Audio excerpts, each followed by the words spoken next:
Dear viewers, thank you once again for joining us on our podcast, Muslim Youth Matters, where we are trying to better understand some of the issues and challenges faced by the youth of the Muslim community by meeting with various experts and various voices from the community itself.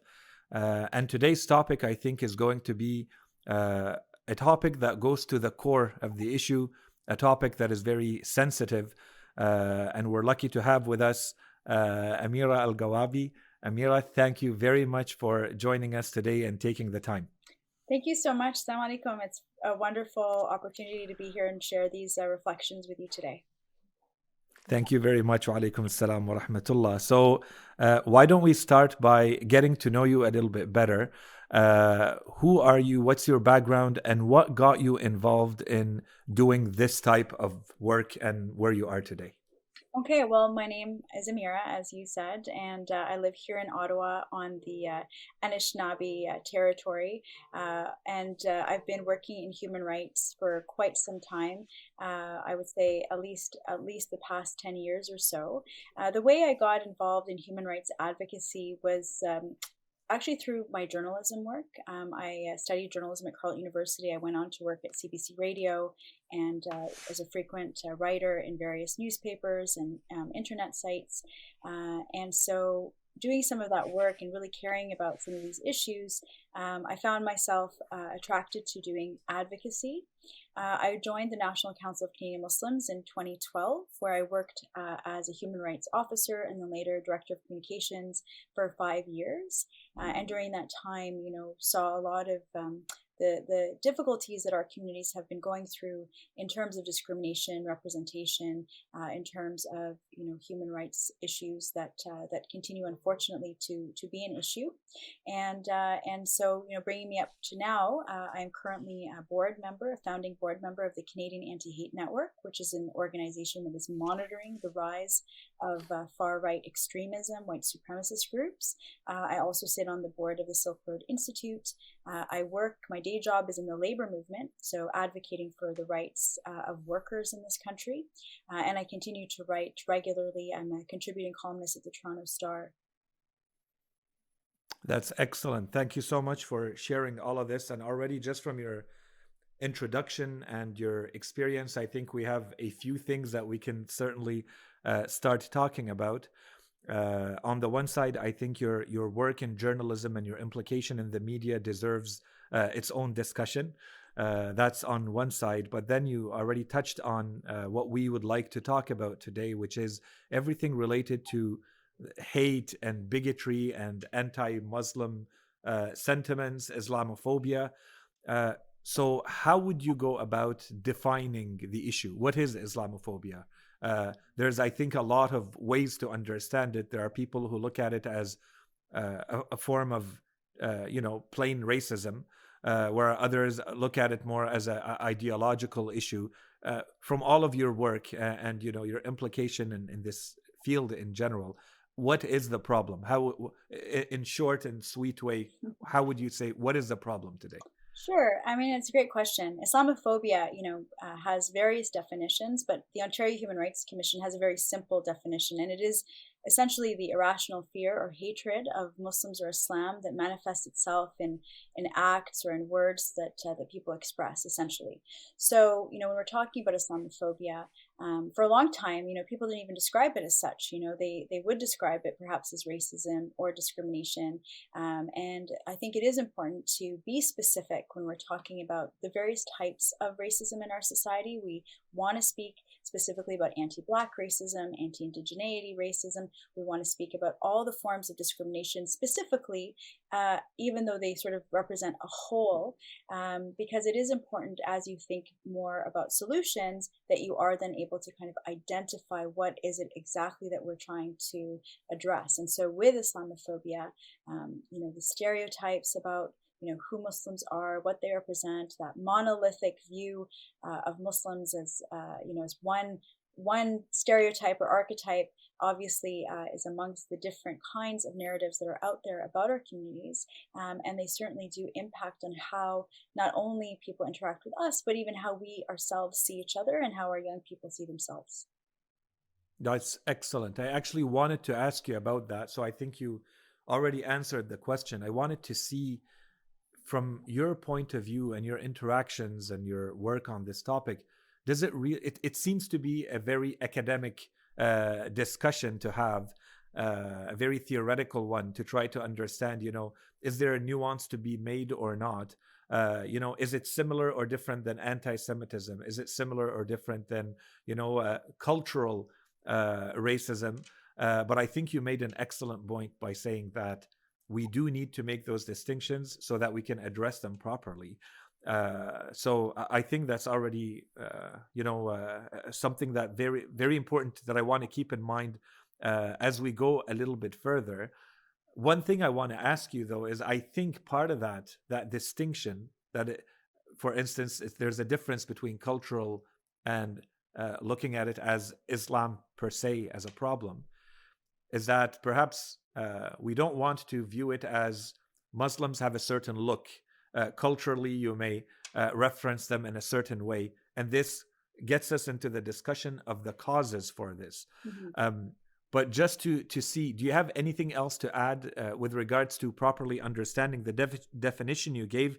I think is going to give us a lot of fuel for a discussion. As soon as you said it's a fear and it's an irrational fear.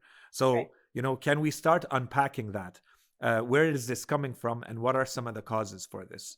Where this is coming from, you'd need a couple of hours, if not days, to really think about, the history of Islam, the history of, Judeo-Christian experiences and Islamic experience, and the way that our histories have, evolved over the hundreds of years.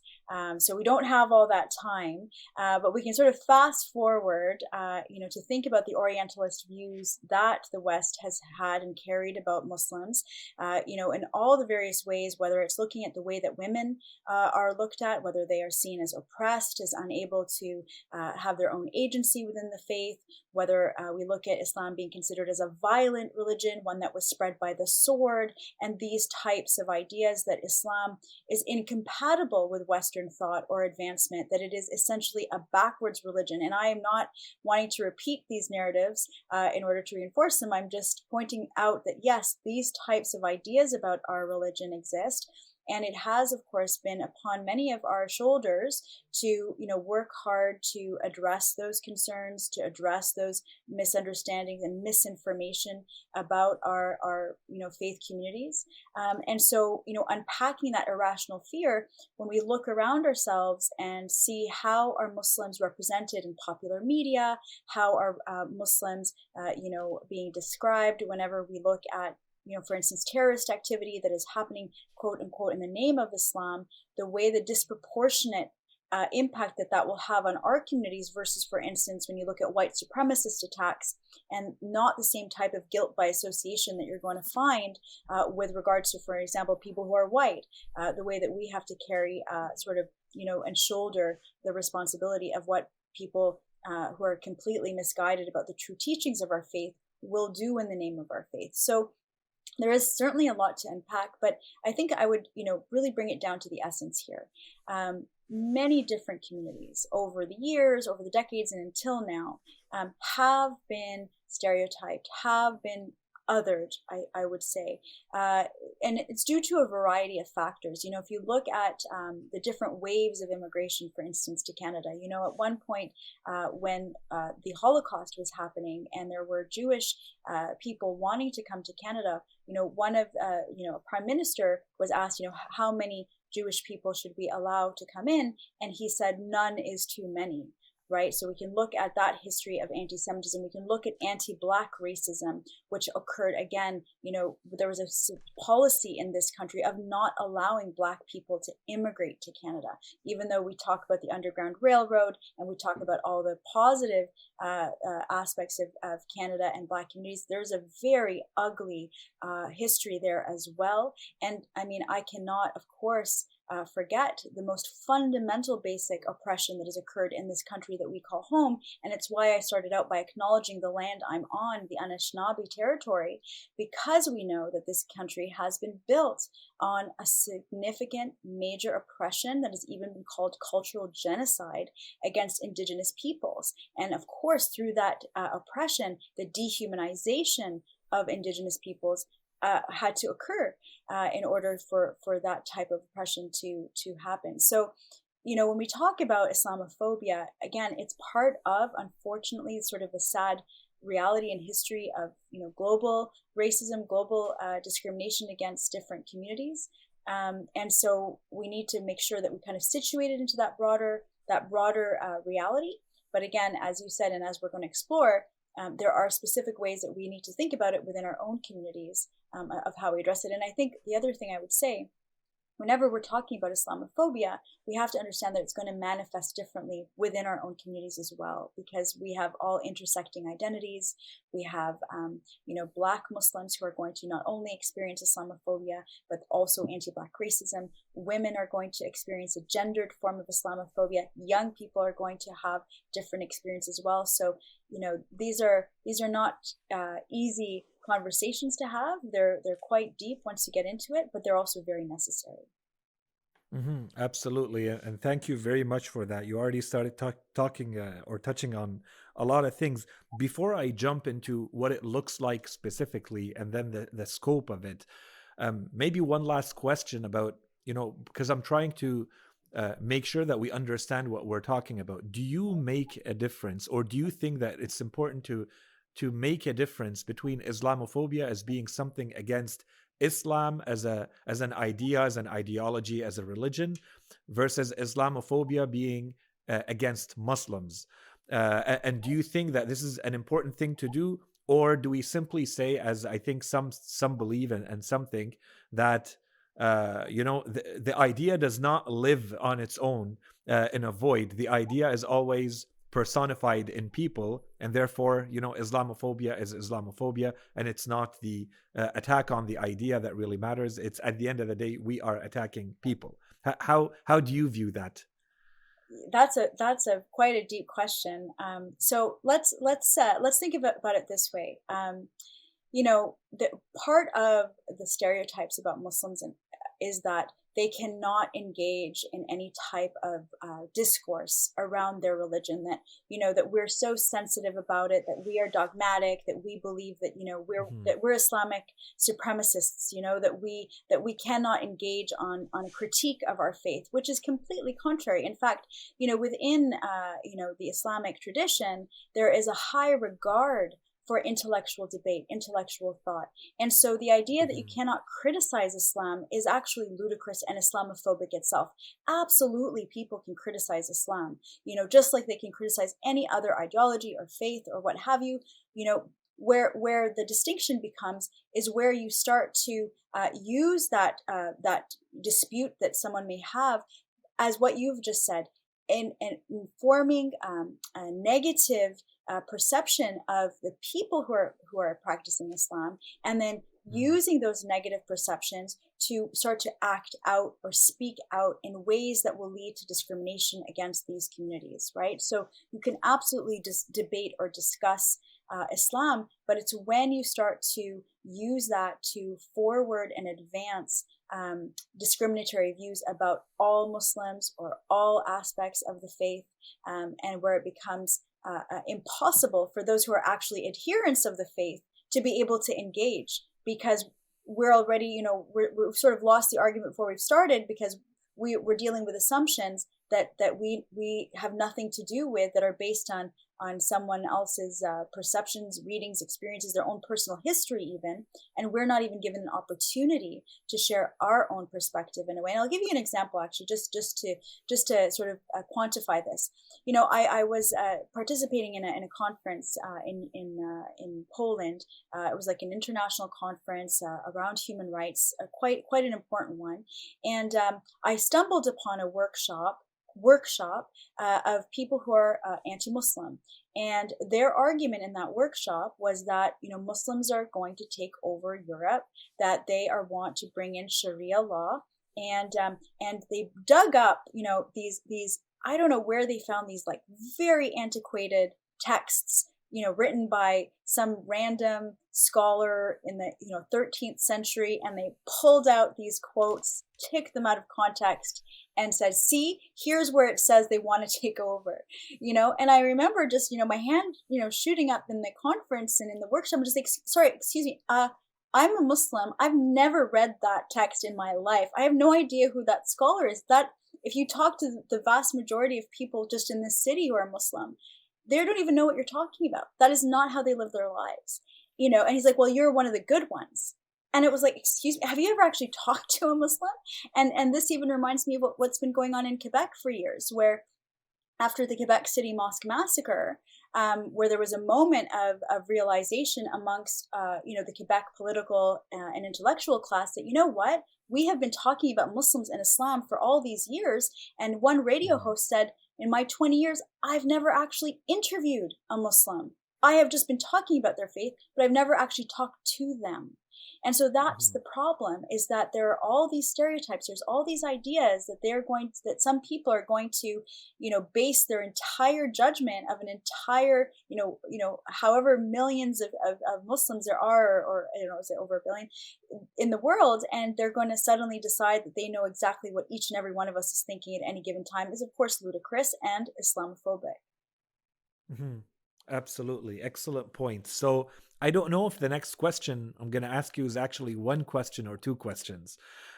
So I leave that to you to answer. But basically, what's the scope of the problem today?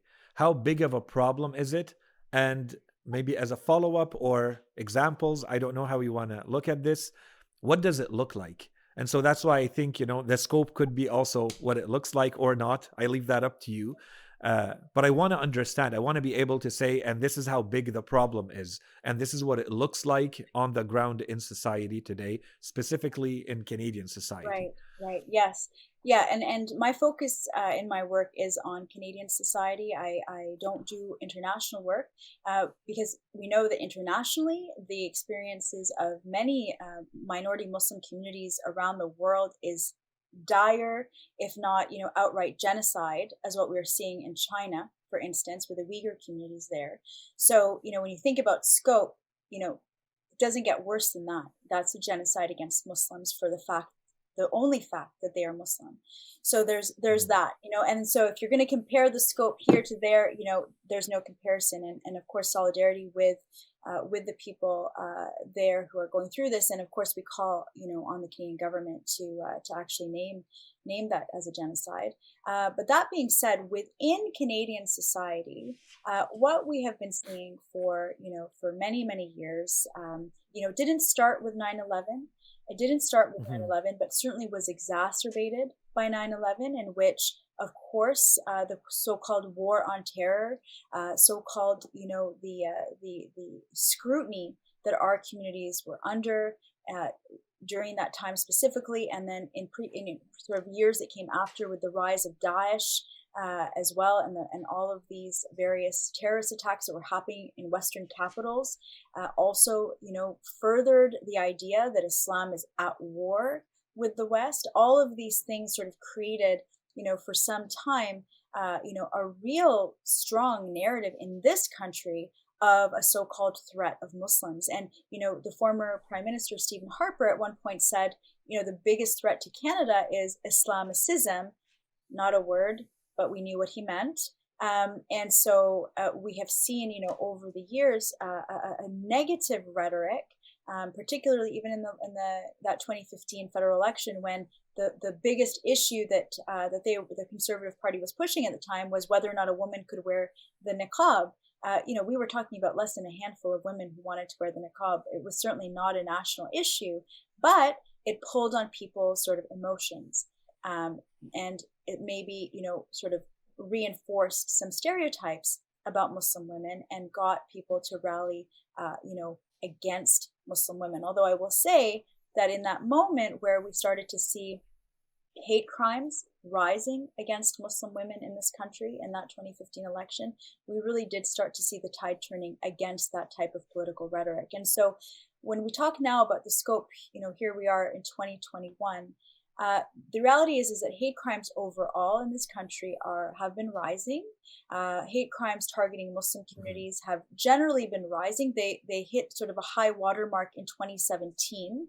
Now, a few things to say about hate crimes statistics. Number one, they're only a tip of the iceberg. Statistics Canada says that up to 2/3 of people who've been a victim of a hate crime don't actually report the hate crime. So, when we're saying there's a 7% or 10% increase or decrease, we have to keep that in mind. The other thing that we have to keep in mind as well is that 2017 was the year, sadly, and I mentioned it already, the Quebec City Mosque massacre. And so, that was the horrific killing of 6 men, the injuring of many more at a Quebec City mosque by an individual who had been so consumed by these Mhm. narratives about Muslims being a threat to his family. He said this, a threat to his society. And he had Mhm. been, consuming all of that. And when Justin Trudeau, the prime minister at that time, said, to Trump's so-called Muslim ban, we will welcome, refugees and anyone who needs to come to find safe Mhm. haven. We will welcome them to Canada. This is what set him off, and he did not want that. And so he had staked out the mosques for some time. He was ready, and he went Mhm. in and he committed that massacre. And so you would have imagined that, of course, all of us went into deep shock. Those of us who'd been working in human rights previous to that, sadly, we knew it was only a matter of time. We knew it was only Mhm. a matter of time because we had seen the steady rise in negative, not only political rhetoric, but even more generally, of online commentary, online groups, online activity. A hate speech online rose by about 600%. And, you can sort of look at Donald Trump for sort of giving permission to many, many people, even here in Canada, to say horrific, racist, homophobic, sexist, every type of horrible discriminatory thing that you can imagine. People suddenly had Mhm. permission to say whatever they thought, and no holds barred. So we saw that happening in those years. In 2017, we actually started to see anti-Muslim rallies increasing in this country. Many of you may remember there was a discussion around a motion called M103. It was a motion that was meant to be brought forward by Mhm. government to address Islamophobia and religious discrimination, and it was really used as a lightning rod to bring the racists together to fight against it, to protest against it. And sadly, members within the Conservative Party of Canada sort of reinforced the narrative that it was going to shut down criticism of Islam, so it was going to limit freedom of expression and be a gateway to Sharia law in Canada, which of course is ludicrous, and again reinforcing stereotypes. So I would say that year 2017 was quite a high watermark for Islamophobia, but it hasn't gone away even since. I mean, just the past few months in Edmonton, Alberta, several Muslim women wearing the headscarf have been physically attacked in that city. We know that during Ramadan, there have been white supremacists, still staking out mosques. We know that even while the pandemic has been raging, an anti-Asian Canadian sentiment has gone up. We know that Islamophobia, sadly, is still alive and I don't want to say well, but circulating out there online and sometimes Mhm. manifesting itself in even attacks. We saw the death, the killing of a Muslim caretaker in Toronto in the fall, Mohammed Azadeh, and he was killed by an individual who has ties to white supremacist neo-Nazi groups. So the problem is continuing and still significant in terms of how serious it has gotten. Yeah, truly sad, and thank you very much for that. As you were talking, there's something that kept coming to my mind, especially when you talked about the Trump effect. Uh, you know, uh, I think it was more of a comedian who said it, but it was, something that is entirely based in reality, where he was saying something like, before Trump, there were all these bigots and people full of hatred and racism who were pretending not to be. And when Trump Trump came to power, what we need from them now is to go back to pretending. That's the most important thing. Can you just at least go back to pretending that you're not racist and you're not bigoted? And to me, that what this raises is the issue of normalization.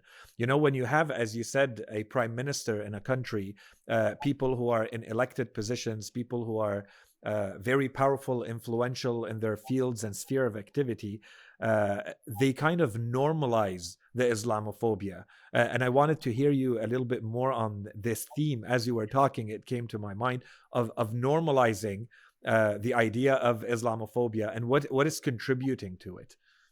Yeah, yeah, a very important point, absolutely. And so when we think about the power of words, the power of our elected officials, it absolutely is critical that leaders lead when it comes to promoting inclusive communities where everyone has the right, the dignity to pursue all of the things they want to pursue without discrimination, without fear. And so, definitely there was a complete change in tenor when we saw the replacement of the previous government under Stephen Harper, which really had stigmatized our communities. The organization I worked for, NCCM, we actually had to sue his director of communications for smearing our organization and making suggestions that we had, untoward ties, and and we won. And so the idea here is that you had a government and certain elected officials who were advancing an idea that people had to fear Muslims. And I would often, joke, kind of half joke, that when I would go to the grocery store and I would see a little old lady, if she smiled at me, then we're good, and if she doesn't smile at me, then we're not good. And I would know that she has been consuming and hearing all of the negative things about me as a Muslim, veiled Muslim woman. And so, of course, what does that do for me? It makes me want to double my efforts to reach out, to smile, to demonstrate that there's nothing to fear. I am a very proud member of society. I want to contribute. I want to help. But it's very difficult for us to often carry, the weight of these, the negative narratives that some elected officials, unfortunately, use. And they will use it because, frankly, it is far easier to other a community. It's far easier to, base your political ideas around stereotype and discrimination, because it means that you don't actually have to present any real policies about what you want to do for the country. I think that people want to hear about healthcare. They want to hear about the economy. They want to hear about jobs. Right now they want to hear about vaccines. They don't want to hear about, why a Muslim woman wants to cover her face for an oath, for instance. Like, there are priorities. And when our leaders try to create these divisions in our society, the problem is people who don't have regular interactions with the different targeted communities. They don't know. All they know is what they see on TV or they see on their Facebook feed. They don't have the opportunity to meet and talk with different people. And so they will base their understanding on what they're seeing. And so if the leaders are saying diversity is a strength, it's part of who we are in Canada, it helps us all, it's good for us, we benefit from having people from around the world in our country, we benefit from having pluralism in our country where people are free to practice their diverse faiths or not practice if they don't want to. When we have leaders who say that, that will set the tone. There is no doubt about it. And so for sure, like currently, whether you are a liberal or NDP or whatever political party you follow, doesn't matter. The most important thing, though, is that every elected official has a responsibility and a duty to represent, the diversity of not only their riding they represent, but also the diversity and beauty of our country. Absolutely. Thank you so much for that. I think we can move. I think the problem, defining the problem, scoping it is clear to me at least. I want to move into, and you started already touching on a lot of this, and I was taking notes as you were talking, now about the causes, to get to the root causes of this. Obviously, this is a symptom of something. And I think the definition that you gave is already an excellent starting point for that, which is an irrational fear. But I think we already started talking about a few things. So one of them is when you have events like 9/11 or others that happen. So the event itself may be a trigger, but then it's more how it is framed and how it is framed and how the leaders are reacting to it. That's one thing. So I'd like to hear you on that. Another cause could be, based on the definition that you gave. I think it's more psychological or social. There's a social anxiety or social fear. But then that social fear is coming from somewhere.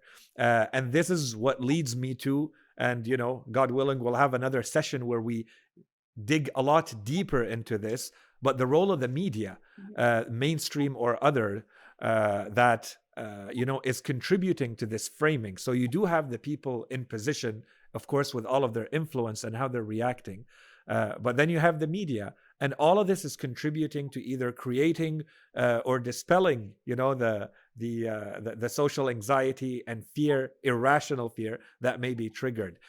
Would you say these are the main causes for this type of anti-Muslim sentiment? Mm-hmm.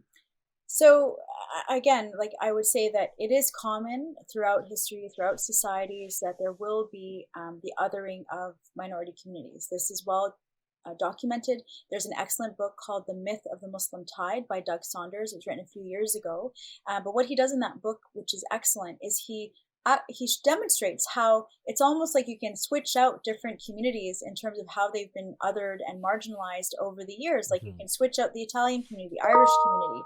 You can switch out, the Jewish community, the Black community. Like we've all different minority communities over the years, and even now have experienced similar challenges and similar marginalization and discrimination over time. So and that stems oftentimes from economic anxiety. People who are not secure in their jobs, they don't see a future for themselves. Things have changed. We know that was part of the missing story of why Donald Trump, managed to get into the presidency, because there was a whole swath of Americans who did not recognize the country they lived anymore. They had a nostalgia for a past America that didn't exist for them anymore, and they needed a scapegoat. They were not encouraged to actually look at what are the policies that we need to help advance our country. Do we need universal health care? Do we need a proper social safety net? Do we need all of these things? Or is it easier just to say, well, it's because of the immigrants, they're the ones who took our jobs, we need them out, and this simplistic kind of idea. So economic anxiety is very significant in terms of creating the conditions for which people are going to look to scapegoat others for what they're experiencing. That's one thing. And the other thing I kind of touched on as well is that interaction with people. So, studies out of the States, the Pew Forum has shown this, that when people know sort of Muslims, for instance, they know them in their day to day, they're going to have a far better perception of Muslims and Islam than they would if they didn't know them. Here in Canada, just a few years ago, there was a poll that showed that a significant number of Canadians saw Islam as damaging to Canada, which is heartbreaking.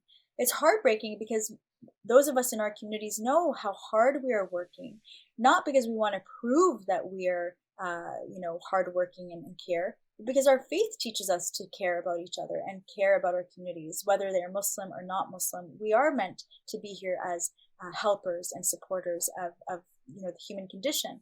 So it's heartbreaking when we hear that, people see our religion and our faith as something that is damaging. However, as you said, with the media, some studies, one very startling study that I found was, that the coverage, for instance, on American network news, which we get here in Canada, had such a disproportionate focus on, individuals who are Muslim, who are accused of terrorism. They represented about 6% of all terrorist cases, but were covered 82% of the coverage was about that 6%.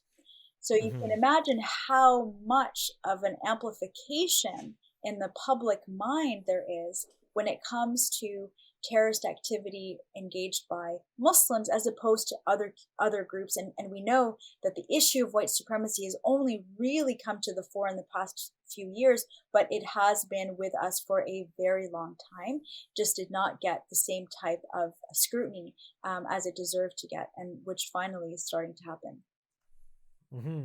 There's, I think you're again, mentioning so many things that are all of them kind of cross pollinating. When you're talking about this, it reminds me of part of the misunderstanding of Islam, I think, is this framing that you just mentioned, especially when it has to do with, geopolitical issues, for instance. And so anything that touches on those, for instance, a war happening in a country, or whatever may be happening on the geopolitical scene in the world, and then it's always reframed as though it's being Islam against the West, for instance, as opposed to being treated as a geopolitical, strategic, and so on and so forth matter, right? So I think this contributes to the misunderstanding. And then when you combine that with, as you said, othering the Muslim, and you combine that with treating all of Islam as being something monolithic, as just being one block, fixed, unchanging whole, all of this is contributing to the misunderstanding of what Islam is, right? Mm-hmm.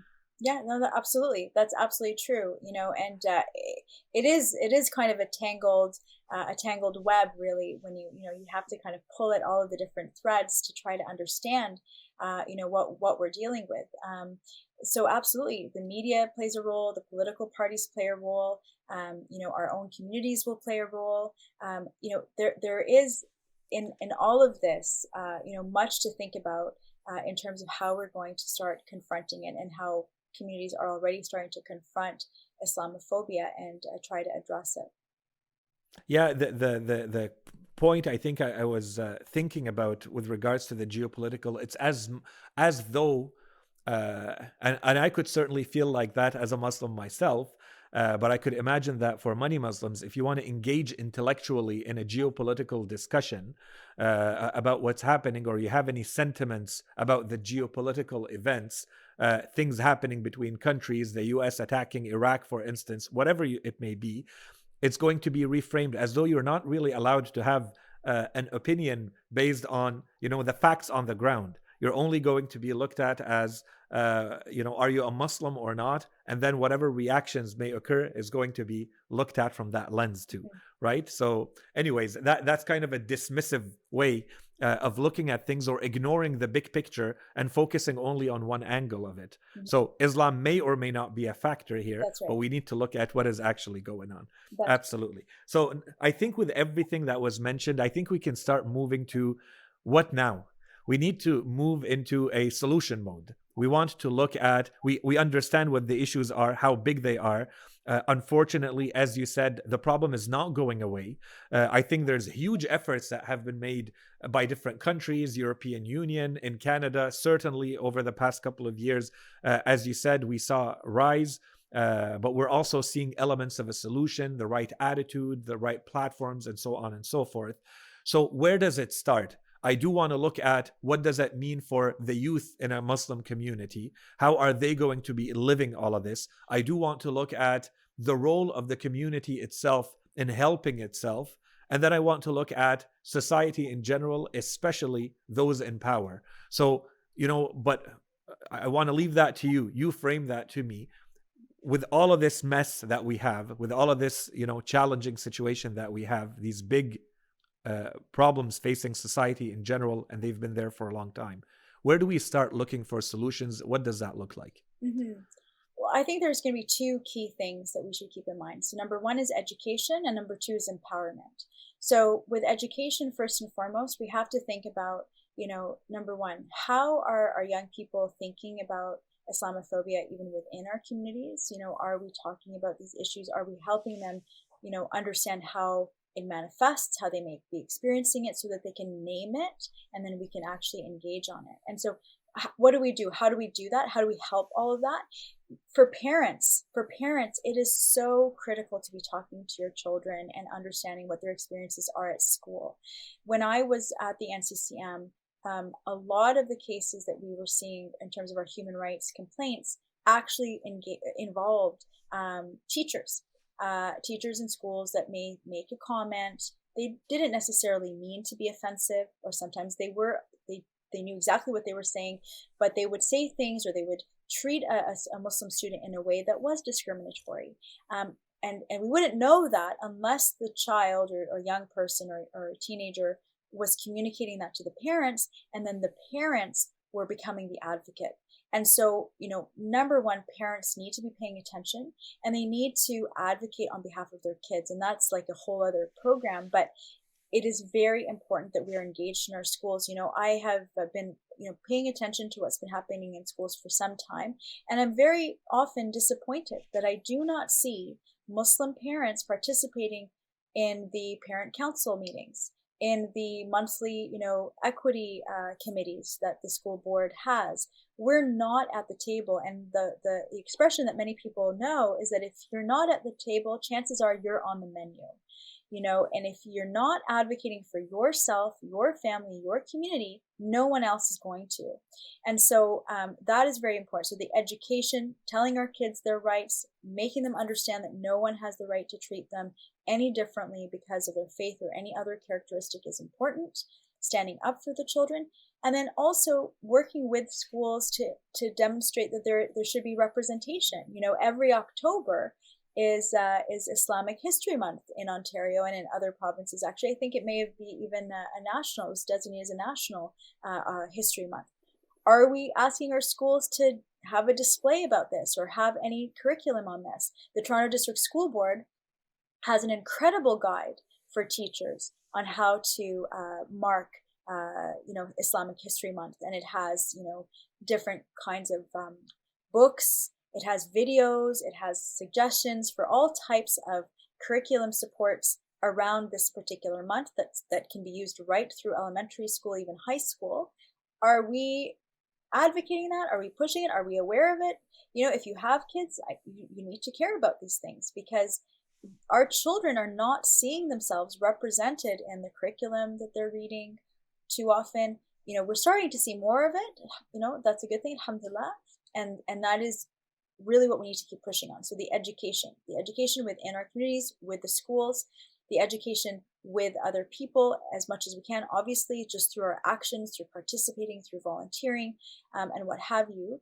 And then the empowerment piece, and that again for young people.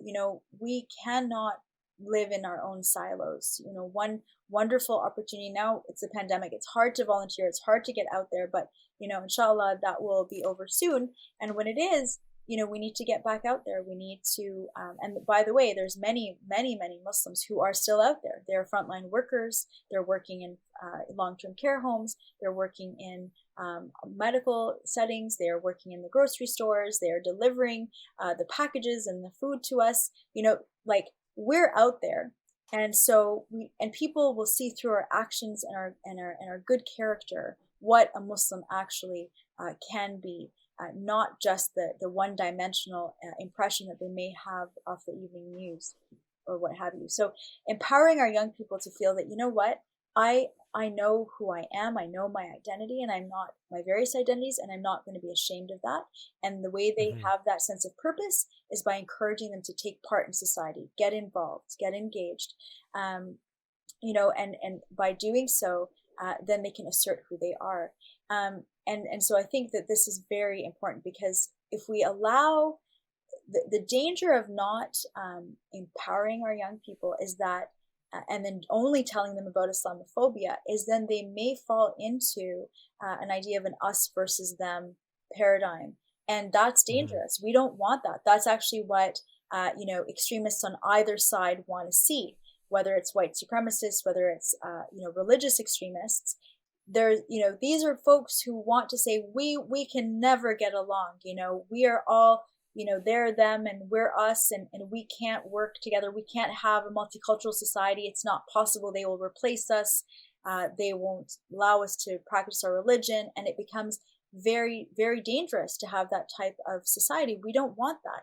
We know that Canada is an inclusive place. So on the contrary, not only do we want to educate them about their rights, to stand up for them, and we're very fortunate to live in a country that is based on human rights. Can't say that about very many countries, unfortunately, in different parts of the world. So we have that here, and they need to know that. But by the same token, we need to empower them to see that they can be positive forces in their society, in their communities, and not to fall into that false paradigm. Absolutely. I think that was very well said. On the one side, I think the resources, the initiatives that you mentioned are excellent. And I have a question about that. And thank you also for raising the issue of the dangers of not dealing with this. So I think there are dangers for the youth, the dangers for the communities and for society as well.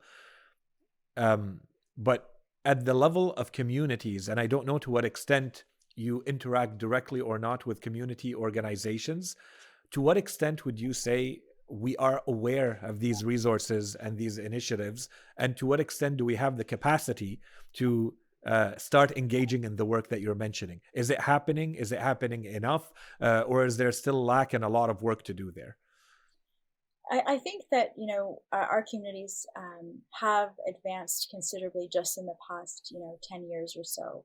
And those who came before me, we always say, many people, activists will always say, we stand on the shoulder of giants. So none of us started this work. It's a continuum of work.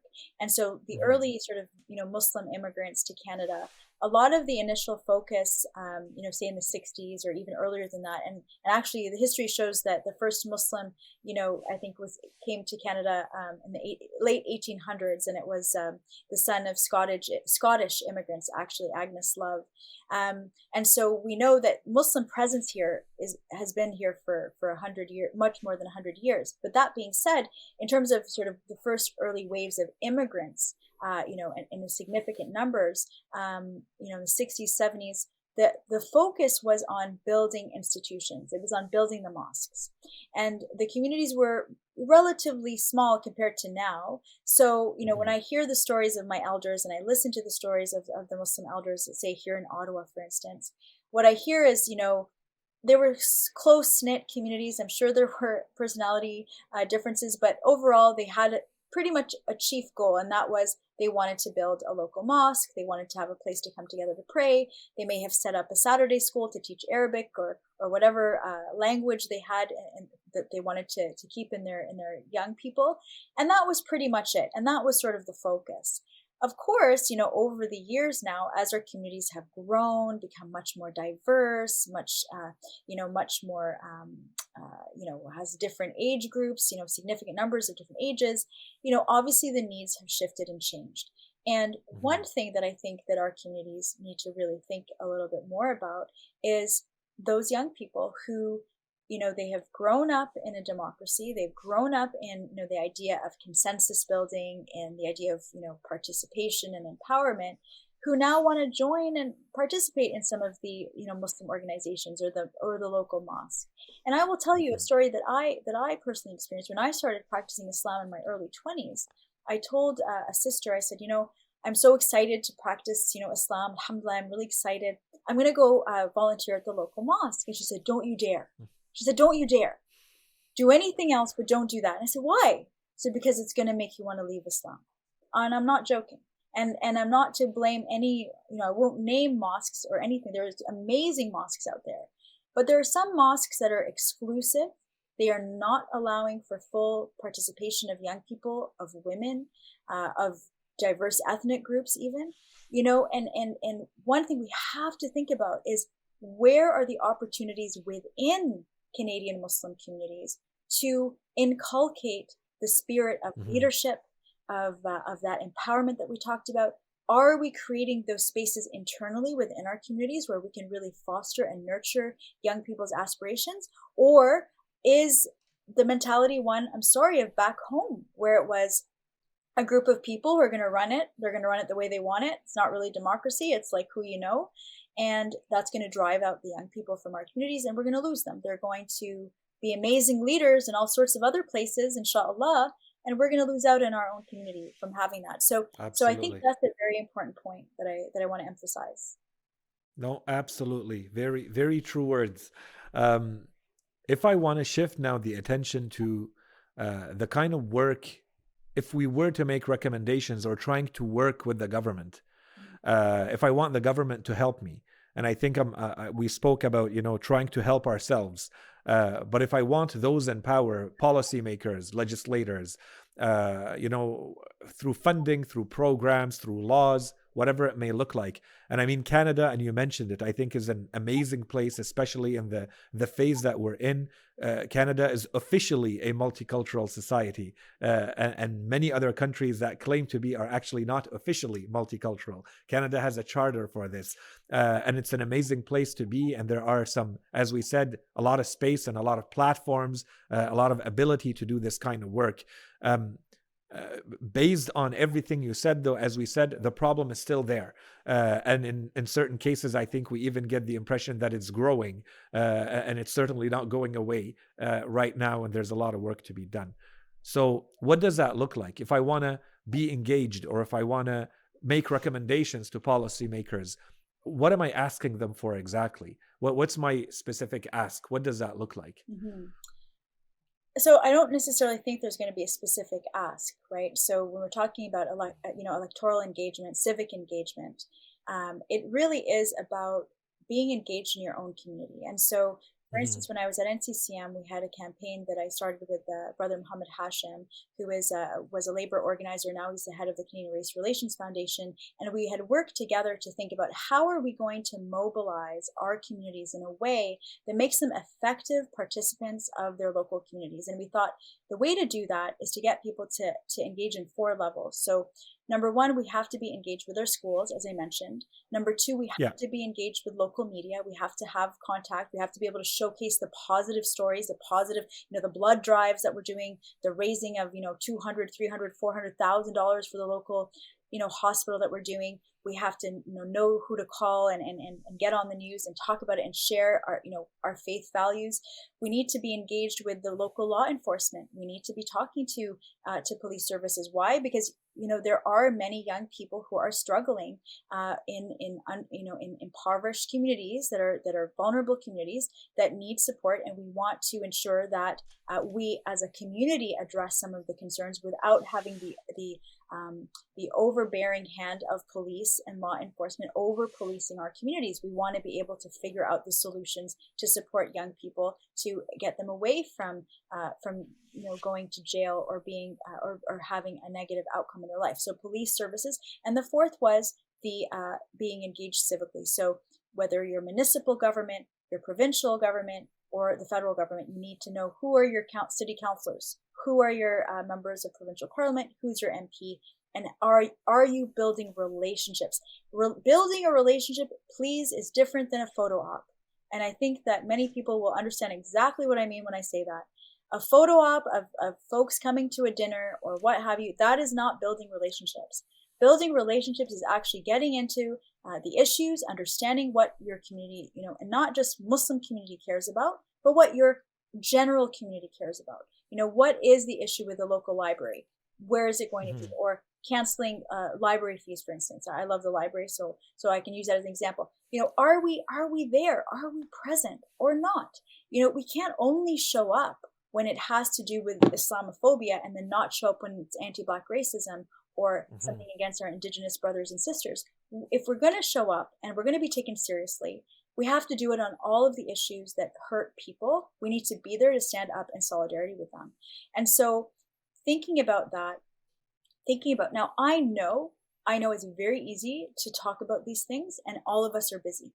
But the point is that if you have time, you decide, where can I participate? Where can I put in a little Mm-hmm. bit of time? And where I don't have any time, can you donate then to an organization, a local, the National Council of Canadian Muslims is an organization that defends civil liberties. Can you support them? And I'm not associated with them at all. So when I say donate to them, I'm not even asking for me. I'm saying they're an organization that's doing this work. There's the TCMV, Canadian Muslim Vote. Their job at that organization is to encourage voting amongst our communities. Are you supporting that organization? There are those that are doing this various parts of this work. So it's thinking, what about it? As I said, I'm with the Silk Road Institute as well, and their board.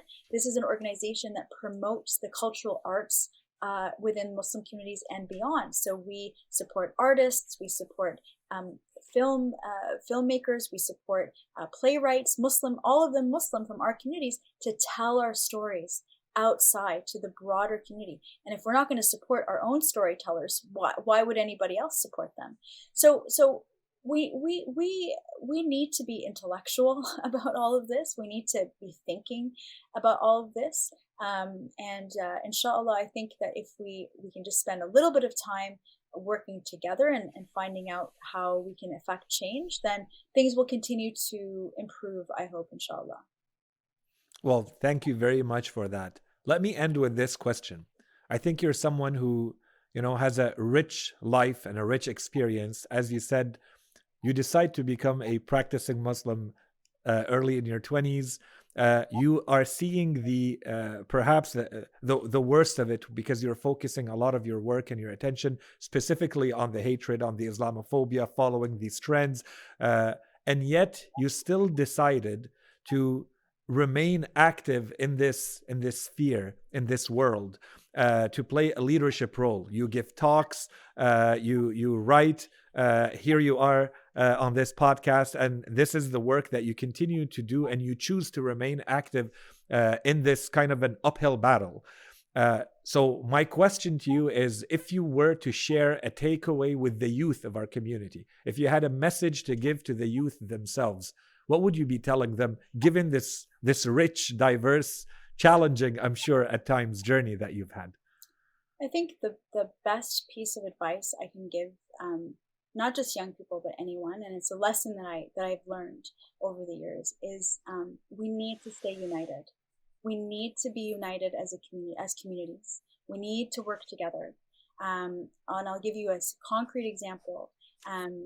After the Quebec City Mosque massacre occurred, several of us as advocates and organizations called on the federal government to designate January 29th as a National Day of Remembrance and Action against Islamophobia. And we started making that call within weeks of the attack. Okay, that's 2017, that's 4 years ago. And, every year that the anniversary would come, we would keep making that call. And there was a moment about 2 years ago where one of the organizations that was making the call took a step back from calling for a day to recognize Islamophobia. There were some pressures that we should dilute it, that we should say a day to mark, so a day of remembrance and action against religious discrimination. So not specifically name Islamophobia. And those of us who understood how critical it was, as I said from the outset of this program, to specifically name what it was that led that man to go in and take the lives of those 6 brothers, those fathers, the husbands, those individuals who were leading lives that should not have been cut short so short, but we know it's God's will. When we say we need to name Islamophobia for what it is, we cannot dilute it, and we cannot start to change tactics midway and sadly kind of almost undermine one another. We have to stay united and keep our eye, specifically on the objective. And the objective was to ensure that every anniversary that comes up to remember what happened that day is an opportunity to talk about Islamophobia, to help young people and old people alike understand what does it look like, how dangerous can it be, and what can we do as a society to confront it, was so important. And so somehow, again, by coming back together and trying to work hard, trying to keep connected, finding out, how can we advocate once more, this year, by God's grace, we were able to convince the federal government to do just that. And they did announce that every year from now on in this country, January 29th will be a national day of remembrance of the Quebec City Mosque attack and action against Islamophobia. And I am so humbled by the work that many activists have done to see that happen in organizations. And I just say that it's a testament to the power that we have as communities when we come together and we advocate for important milestones and issues that will impact not ourselves only, but generations to come, inshallah. Amira, thank you so much for this fascinating discussion that we had. I think you helped us elucidate and understand a complex, sensitive, delicate topic, but a topic that goes to the core of what the youth and the communities of Muslims are facing in general. But you also, I think, put us on the path of very concrete, specific solutions of empowerment, engagement, education, giving us resources, and kind of a program and plans for where to go next. So for all of this, thank you so much for all the time, for all the insights. God bless your work. And to all of our viewers, we hope to find you next time when we meet with us. Thank you so much, Amira. Thank you very much. Assalamu alaikum. Assalamu alaikum wa rahmatullah.